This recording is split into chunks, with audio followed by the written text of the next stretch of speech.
Welcome to Your Intended Message, the perfect place for leaders and promising professionals who want to convey the intended message for greater success. Every week we interview experts who can help you communicate more effectively, whether that's one-to-one, one-to-few, or one-to-many. And perhaps the most important conversation, one-to-self. I'm your host, George Torok. Welcome to Your Intended Message. My guest today is Fred E. Miller. Apparently, the E stands for excellent.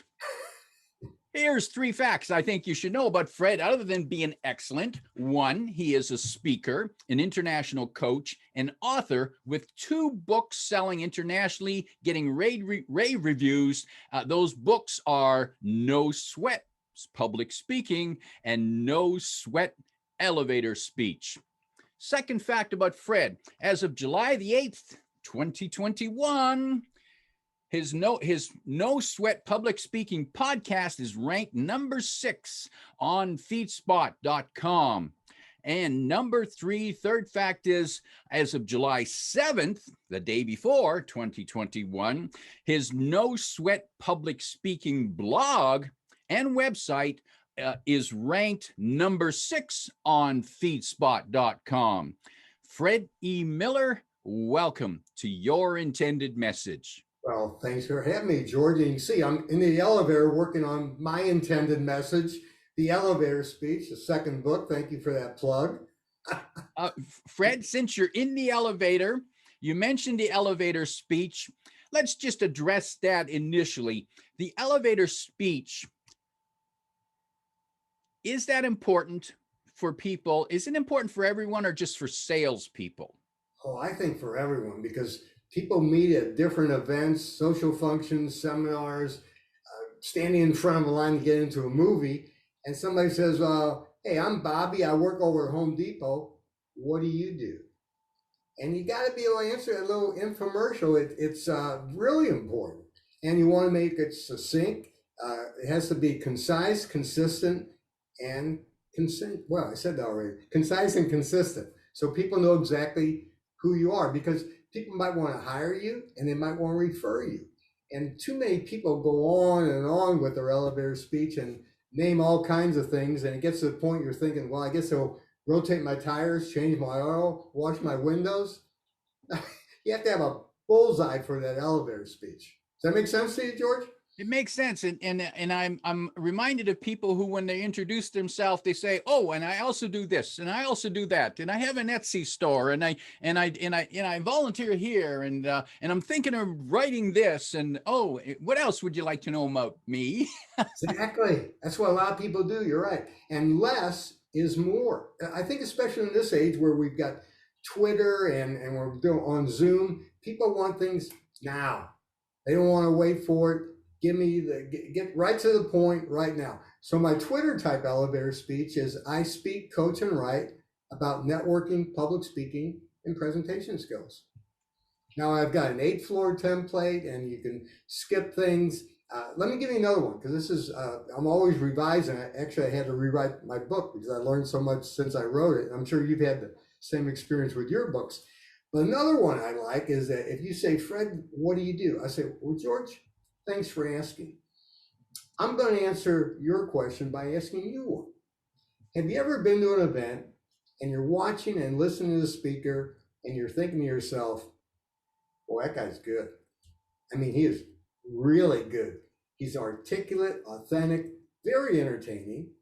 Obviously, the guy has a passion for what he's doing. Man, I wish I could do that.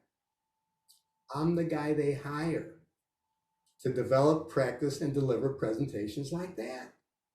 And then I'll ask a little prospecting question. I say, you probably don't know anyone who needs to improve their public speaking and presentation skills, do you?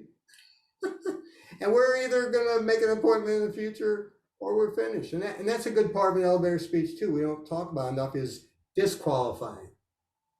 Everyone's not a prospect. Why waste major time on minor possibilities? You want to disqualify those people. You're not going to buy everything offered to you, right?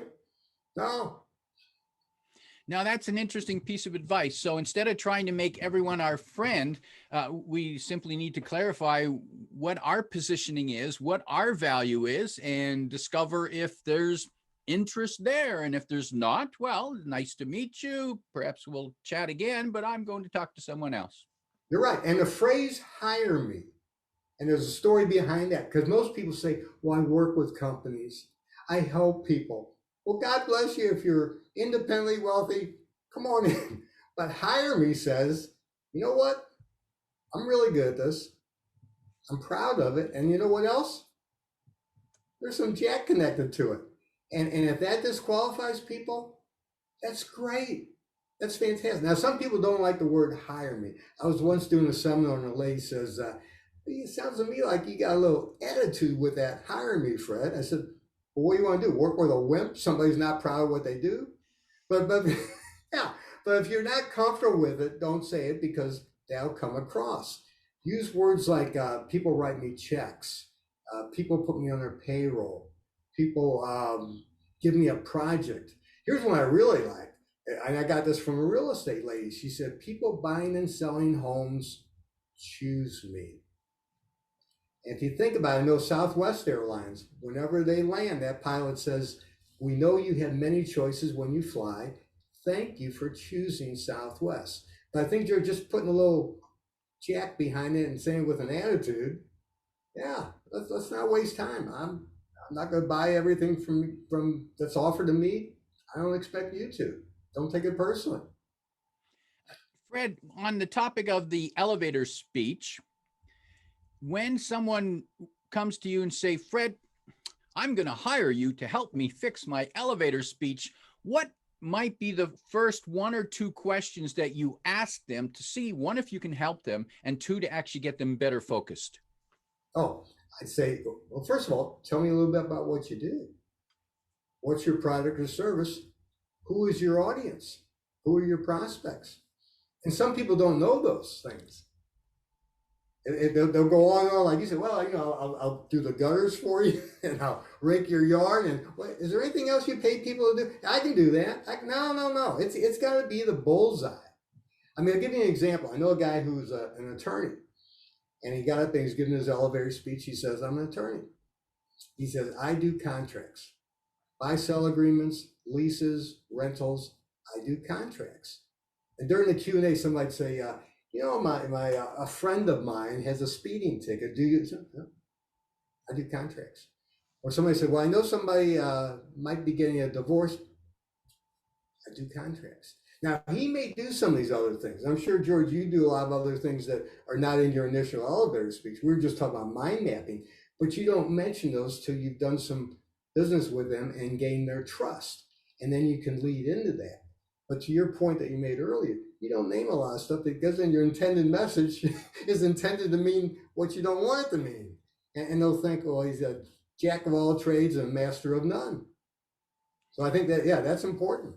Now, I'm curious. Here's a word that I believe people wrongly use when they describe who they work with or what they do. They use the word everyone or everybody. Exactly. No pain, no sale. You got to find that pain. And a lot of the individual coaching I do, somebody will call up and say, I'm sick and tired of people who don't work as hard as I do. They're not contributing as much to the company, but they're getting recognition, bonuses. Sometimes they're getting promoted because they're speaking. And they're terrible, but they're doing it and I'm not. Can you help me? And that person, wants to know. But then we got to ask some questions still. And one of those questions, hire me, do you have the jack for it? Are you motivated? And at a certain point, that's the pain. They realize they're working more, they're contributing more than other people, but they want to get recognized. They want to get more money. They want to get promoted. And so much of it's communication to your world too. And Fred, those people, when they come to you and they say, well, my colleagues don't work as hard as me, don't know this as well as me. However, there are a couple of them who they get better recognition, they get the better opportunities just because they seem to speak up more often. Those people who come to you for help, Why aren't they speaking up? Well, some of them, not enough pain. It's got to come to enough pain. Maybe the wife says, "Why aren't you making more money?"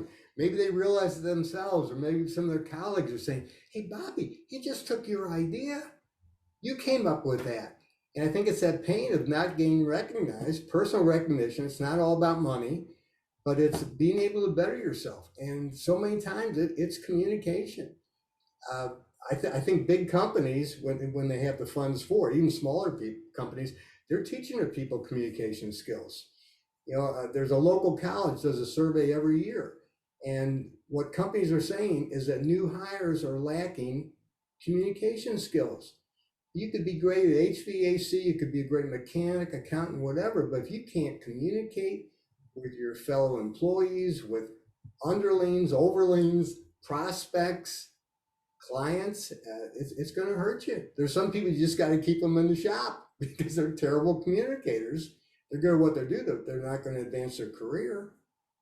Don't let them near clients or customers. Just keep them in that back room, just coding or Exactly. whatever it is they do back there. Sounds like you've had some people like that, or you know people like that. Yeah. And Fred, why do you think do you are those people simply shy? Is that their issue? I think that's part of it. Fear of public speaking. That's most people's greatest fear. And to your world too. People say, well, why do people have the fear of public speaking? I say, well, why not? Most of our communication is one-on-one. A lot of it's on the phone. You don't see or hear the person. It stands to reason. You get in front of a group, it's like, whoa, you're out of your comfort zone.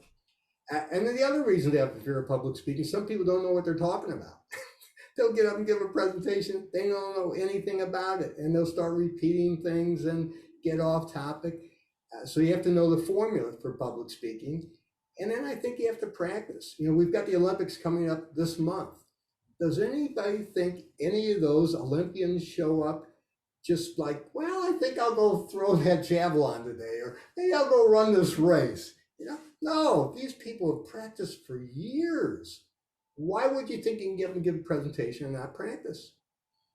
I coach TED Talk speakers, and our rule of thumb is 1 hour of preparation for every minute of presentation. What's been your experience with practicing? 1 hour of prep for every minute. Now that seems extreme, and I haven't noticed. It depends. It depends on how familiar they are with the information.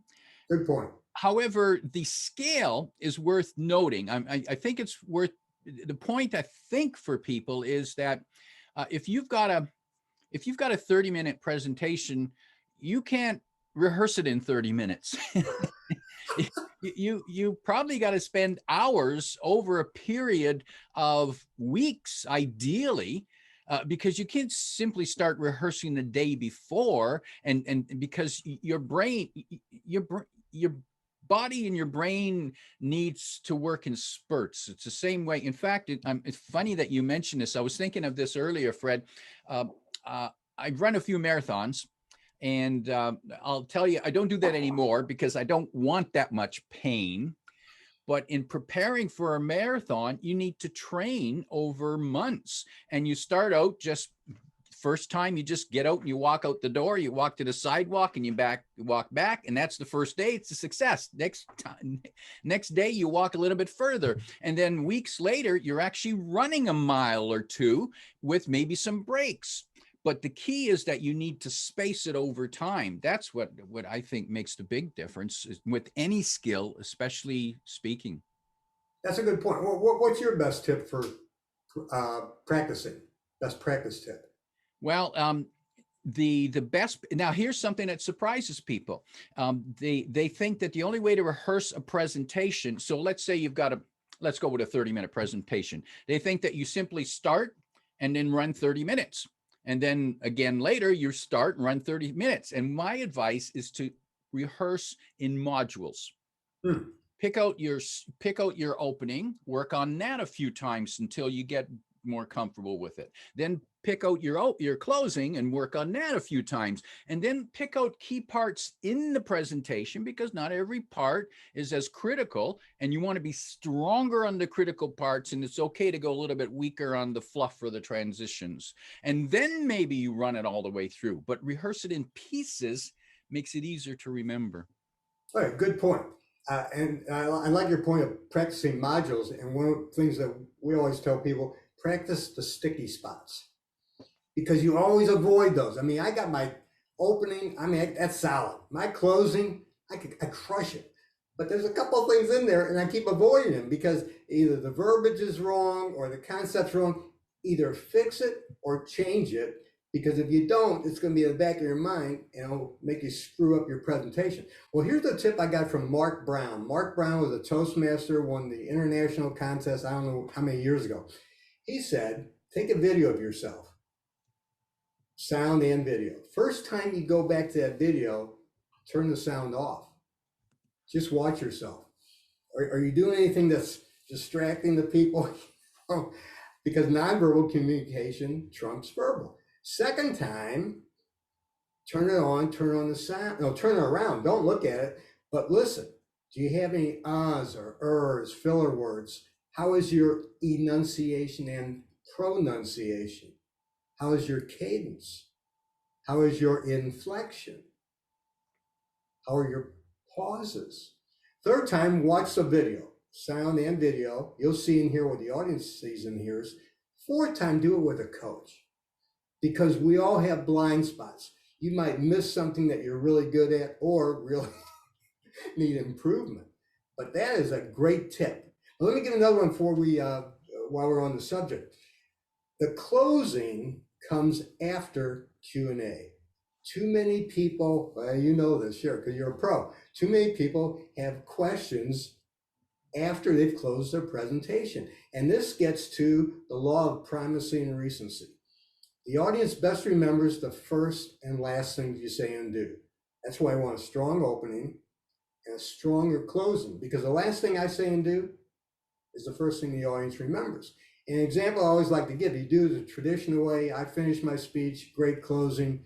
You come up, Fred, that was great. Can you take a few questions? And I'm taking the questions. I got time for one more. And Bobby raises his hand. And Bobby says, hey, Fred, you know the thing you said about practicing in your mind's eye? What a bunch of junk. Wasted my morning. Well, everybody gets up to leave. Well, bunch of junk, wasted my morning. But traditionally, people don't do it that way. They always take the question, oh, you got to have your closing last. Makes sense. Yeah, too many people end with, no more questions? Okay, that's all. Yeah. Well, that's it. Now, to that point, even going beyond that, you want to have an afterduction. Always write your own introduction. Because if you don't write it, they're going to grab something off the internet. And, George went to this school, and he's got this number of kids, and he likes to do this. It has nothing to do with your presentation. But the afterduction can be pretty cool, too. And the host reads it and says, hey, that was dynamite. We really appreciate you being here. Hey, I talked George into staying for an extra half hour. He's got some of his books here. I think he's even got a special on that seminar coming up. I'll bet you if you're really nice to him, he'll autograph the book and take a picture with you. And if that third party says it, it's just like having the third party give you a great introduction. It's huge. And too many people miss both of those parts. The introduction is an integral part of the presentation.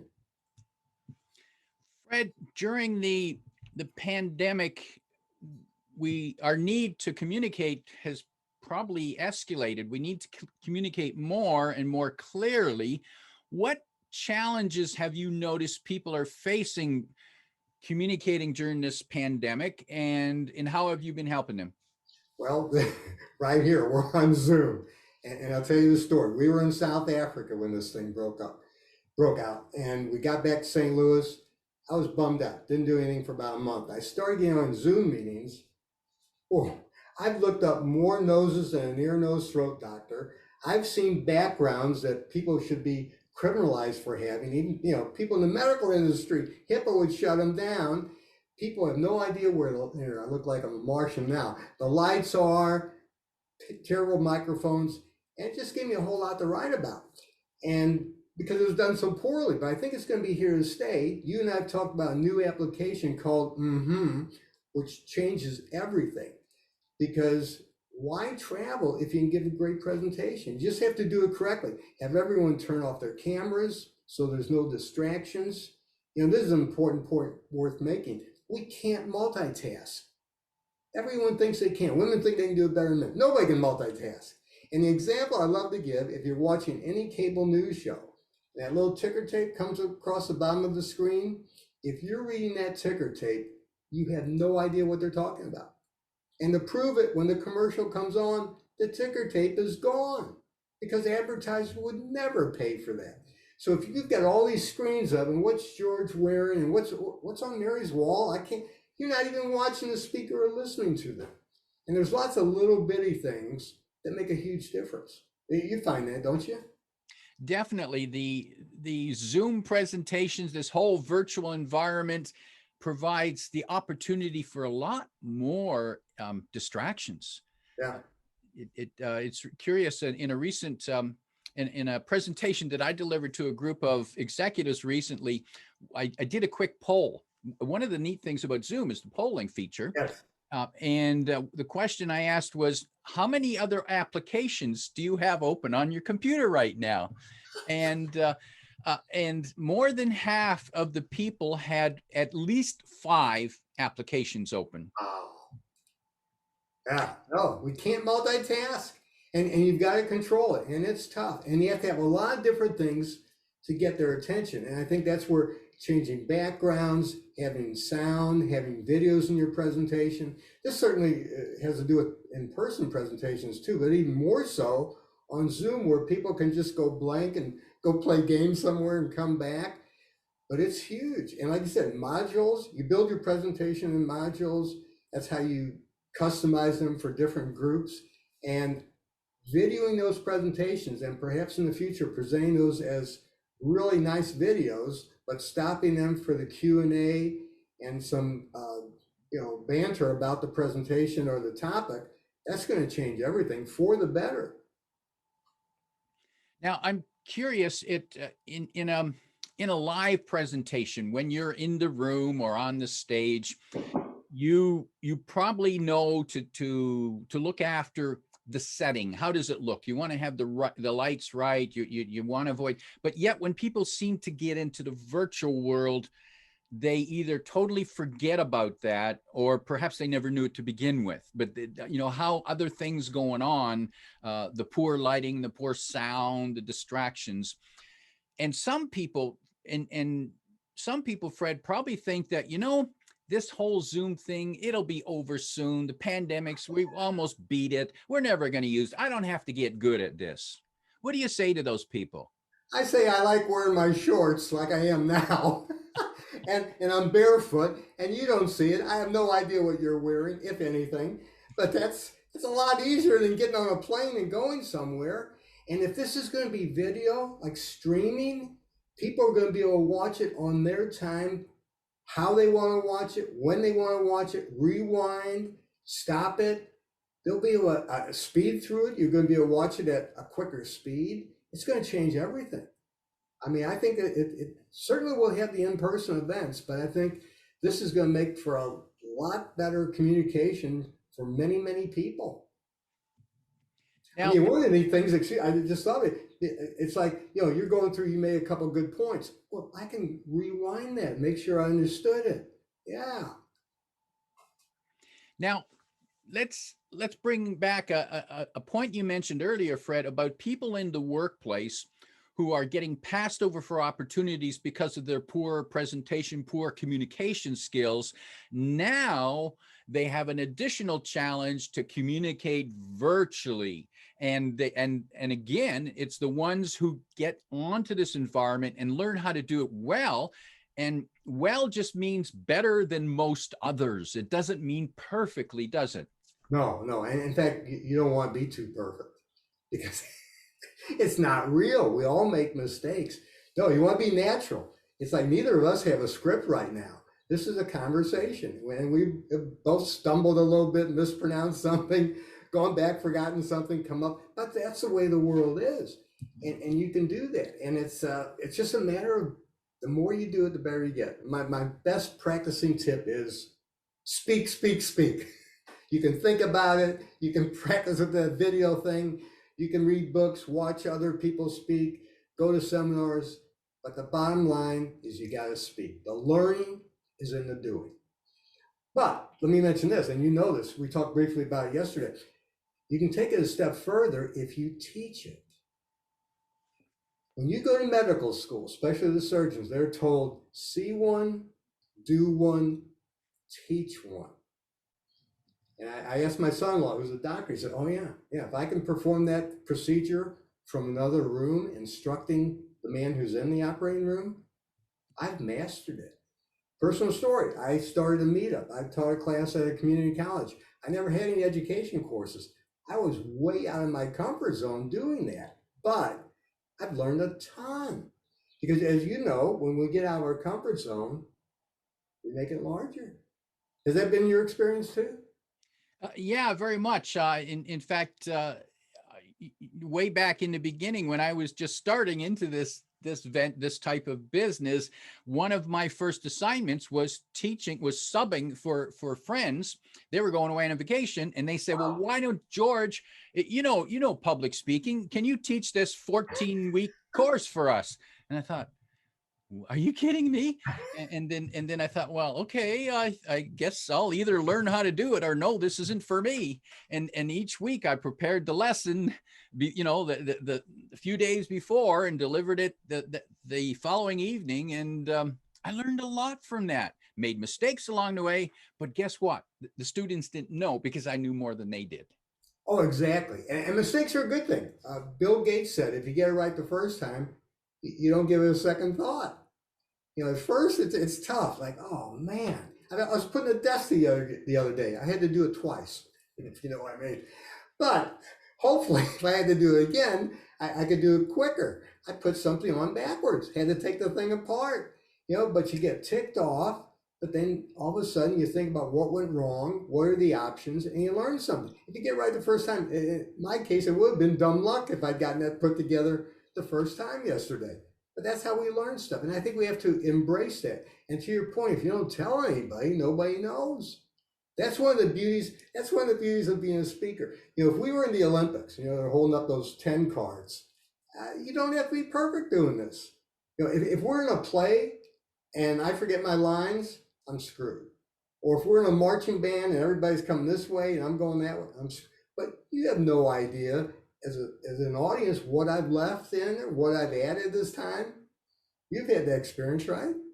Yes, there's many times, Fred, that after I walked away from a presentation, I thought, I forgot to tell them about. Yeah. But they don't know, and it doesn't matter. No. And then even if you do forget and you say, oh, I'm sorry, I got to go back to this. It's how you do it. Some people panic. Oh my gosh, I forgot to. I said, God, I just remembered. This is an important point. I should have mentioned it earlier. Nobody crucifies you. I always ask people, this fear of public speakers. Is anybody sitting out there thinking, I can't wait till Fred screws up. I'll be on his Facebook page. He'll never show up in this town again. No, they're all glad you're up there and not them. And if you mess up, they feel for you. And they don't want you to be too good. You humanize yourself with those mistakes. And Fred, I think I'm glad you point out that distinction, that there's a difference between being natural and being perfect. And the goal isn't perfect. The goal is to be yourself, but be your best self because of the preparation and the rehearsal that you did. Yes, and so much to your point, it's confidence in your competence. It's like, I got this. I know what I'm doing. I don't know it all, but I'm confident enough. Throw me anything you want. Yeah. Oh yeah, and you're always learning. You make that point. Yeah, I've learned a lot from people in the audience. I remember one time I used to, when it came down to the Q&A, I said, do you have any questions? And I didn't get many people raising their hand. Well, this guy came up and he said, can I give you a suggestion? I said, well, sure, please. He said, instead of saying, do you have any questions, which is a yes or no answer, why don't you say, what questions do you have for me? Better than that, I was talking to a professor. He said, well, take it a step further. Say, this is the time I had set aside for questions. What questions do you have for me? I'm going to ask the first question because one of the questions I'm always asked is, and then you've primed the pump. So you get a lot from your, I'm sure you've learned from your audience, haven't you? You bet, yes. And many of the learnings came from making mistakes along the way. And funny you mentioned that one time, well, one time, probably more than one time, but one time I remember that I allow myself to remember. I told the audience at the front what I was going to cover, and then I'm getting close to the end, and someone says, "Well, you said you were going to cover this." And That's and I, I funny. did I did a pause just like that, and I remembered something that one of my mentors said to me. And so this is a line that I used, and it was this. I'm glad you noticed that. I leave that to the end because it's very important. That's great. That's great. And the audience doesn't need to know that it wasn't the sequence. It didn't go exactly the way you planned. As Yeah. long as you get your message across and you get them thinking or doing what you want them to think or do. Well, here's another lesson I learned from the audience. It was Q&A. Somebody asked a question. I said, "Gee, I'm sorry, I don't know. Does anyone have an answer?" And somebody raised their hand and answered the question. Well, afterwards, a friend of mine who's a speaker, Chris Robinson, was there. He's a John Maxwell guy, and he comes up to me and I said, "Oh, Chris, good to see you." He says, "Yeah, good presentation, but can I give you a suggestion?" I said, "Well, absolutely." He said, "You shouldn't have thrown that question out to the audience." I said, "Why not?" It sounded like a good answer. He said, "How do you know it was the right one? What if someone had challenged her? When you threw it out to the audience, you lost control." And he was right. So what I do now, I say, I'm drawing a blank. If I don't come up with an answer before the end of the presentation, grab me afterwards. We'll figure it out. But what a great lesson to learn. You got to be, I mean, I was doing it wrong for a long time. Well, Fred, that it I don't know. I object to the word wrong. I think that we have choices, and some of the choices are more effective depending on the situation. There, if you were, for example, speaking to a group of I don't know, medical professionals, and the question sort of leaned on the medical profession, something you're not able to answer, then in a case like that, you would make sense to go to the group saying, that's not my specialty, but I know some of you are, so there's a time. So Good point. and I think that's probably a challenge that some people have. They think that there is a right way and a wrong way, and Uh, there's just some ways that work better, and nothing works perfect all the time. And Good sometimes point. sometimes you do something the wrong way and it work and people love it. Sometimes. And maybe because they made the same mistake and they love it when you do it. That's a good point. Yeah, there's different ways of doing everything. Absolutely. Yeah. And I think if it's a simple answer, that might be better than, especially if something I wouldn't have known about. And I can't remember that point, but time was limited. And it is a good point when you throw it out to the audience. If you've got a time schedule, that could have messed up everything. Because how many times you've been to a presentation and the speaker says, "Oh my gosh, got 5 minutes left and I've got 15 slides. Hold on." Yeah. Time management, that's a tough one. I have a tough time with that one sometimes. Fred, with technology is now playing a bigger part in how we communicate, certain like Zoom, for example. And did did you face a steep learning curve with the technology, or did you just suddenly just grasp it like that and said, "I got this"? I'm still working on it. No, well, wait a minute. You know that you attended one of my seminars and left it because I completely screwed it up. Yeah, I have a good friend was on it and he said, "Would you like to talk?" I said, "No." I didn't have the microphone set up. I didn't have the audio coming through as it should have. And this does not come by me naturally. My wife's a teacher. We are all at our age immigrants to this. Young people, they were born into it. I've got a 4-year-old grandson can do a lot of this stuff. It's unbelievable. Yeah, no, you learn by mistakes. It's not natural, but I love doing it. I think as you do too. I mean, this is pretty cool. You got a great setup there. I keep working on this thing. I'm working on different cameras, and I wish I got this technology right the first time. It could have saved me a lot of time and money, but that's okay. All you can do is go forward. Fred, I imagine there aren't days when you sweat during your presentations anymore, but there still are a lot of people out there who do sweat. And if you were able to give them 1, 2, or 3 tips that they could take away, so at least they sweat less, what would those 1, 2, or 3 tips be? Well, I think the first one, talk about your passion. If you can do that opportunity, passion trumps everything. In fact, I watched the video once. It was in Canada. It might have been Toronto. The city council, 2 in the morning, they were going to close the library. Maybe this was another city. But anyway, there was a young gal there, a student, and she was going to testify. And she says, I hate public speaking. And she starts crying and sweating and talking about that the library is the only place I can get the internet. And if you close it, I won't be able to do my studies. She got a standing ovation. It was a terrible presentation, but her passion, it trumped everything. So if you take passion plus knowledge plus technique, you will own the audience. So if you're able to talk about your passion, practice, and then speak. The more you do it, the better you get at it. The same thing using this technology, everything. You find that, don't you, George? Very much so. Yeah, this is a learning experience, and yes, and I have the pain of some painful mistakes in making it work. That's for sure. I know you can't edit all of them out, but you want to get that intended message out, and sometimes editing, maybe voiceovers after that or something. But yeah, and luckily we have a passion for what we're doing. A lot of people don't have that option. They've got a job, and that's what they got to speak about, and you got to learn it. So you have to know what you're talking about too. Yeah. My guest today is Fred Miller, reminding you to tap your passion and practice the sticky parts. Fred, thank you for joining us on Your Intended Message. If you like what you heard, remember to like, comment, and share this podcast. Come back every week for more practical insights to help you convey your intended message. I'm your host, George Torok.